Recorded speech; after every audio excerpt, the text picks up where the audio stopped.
Viewers, সালামু আলাইকুম রহমতুল্লাহ। আমি আব্দুর রব্দুল্লাল আজকে আপনাদেরকে নিয়ে এসেছি পাঁচবিবি উপজেলার একটি নিভৃত অঞ্চল, যেটি তুলট হাবিবপুরের সংযোগস্থল। দেখতে পাচ্ছেন, তুলট হাবিবপুরের এই সংযোগস্থলে রয়েছে একটি ব্রিজ অর্থাৎ সেতু। সুন্দর একটি নদী প্রবাহিত হয়েছে এই হাবিবপুর এবং তুলটের সংযোগস্থলে। আশেপাশে তেমন কোনো বাড়ি নয়, তবে একটি এই সৌন্দর্যের ধারক বাহক হিসেবে একটি বাড়ি শুধু এখানে রয়েছে।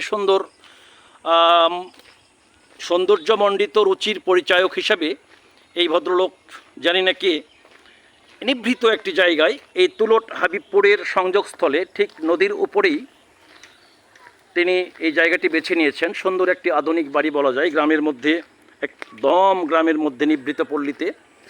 পাশেই রয়েছে পাকা রাস্তা, পাশেই রয়েছে নদী, ব্রিজ বা সেতু। এই সুন্দর একটি বেষ্টনীতে, যেখানে কোনো বাড়িঘড়ি নয়, পাড়া নেই, গ্রাম মহল্লা কিছুই নেই, কিন্তু এই সুন্দর বাড়িটি ইনি রচনা করেছেন। ইনির মনের একটি মাধুরী মিশিয়ে ঠিক নদীর পাড়েই, নদীর কূলের উপরেই, একদম পাশেই প্রবাহিত হয়েছে নদী। এই প্রবাহমান নদীর উপরেই তুলট হাবিবপুরের এই রাস্তার পাশেই এই বাড়িটি নির্মিত হয়েছে। বন্ধুরা, সৌন্দর্য মানুষকে এককভাবে নিতে চাই। বিভিন্ন মানুষ বিভিন্নভাবে সৌন্দর্যকে লালন করে, ধারণ করে। সেই সৌন্দর্যের বর্ণনা, সৌন্দর্যের কিছু তথ্যপাত্য আপনাদেরকে দেওয়ার জন্যই এই তুলট হাবিবপুরের সংযোগস্থলে দাঁড়িয়ে গিয়েছি। বন্ধুরা, কথা দিয়েছি যেখানেই যাব প্রত্যেকটি অংশ আপনাদেরকে আমি আমার সাধ্যমতো আপনাদেরকে দেখানোর চেষ্টা করব। সেই প্রতিশ্রুতির ধারাবাহিকতায় আজকে চলার পথে এই তুলট হাবিবপুরের এই সেতুর উপরে দাঁড়িয়ে আপনাদেরকে এই সেতুসহ তুলট হাবিবপুরের বিভিন্ন কিছু দেখানোর চেষ্টা করছি। এমনি করেই আপনাদেরকে আগামী দিনেও প্রত্যেকটি অংশ আমি আমার চেষ্টার মাধ্যমে প্রত্যেকটি কিছু দেখার চেষ্টা করব।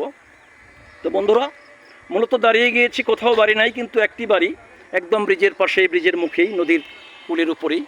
এই সৌন্দর্যকে ধারণ করে রাখার জন্যই, মূলত আপনাদের সাথে শেয়ার করার জন্যই এই জায়গায় দাঁড়িয়ে গেলাম।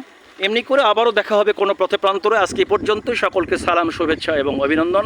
আসসালামু আলাইকুম রহমতুল্লাহ।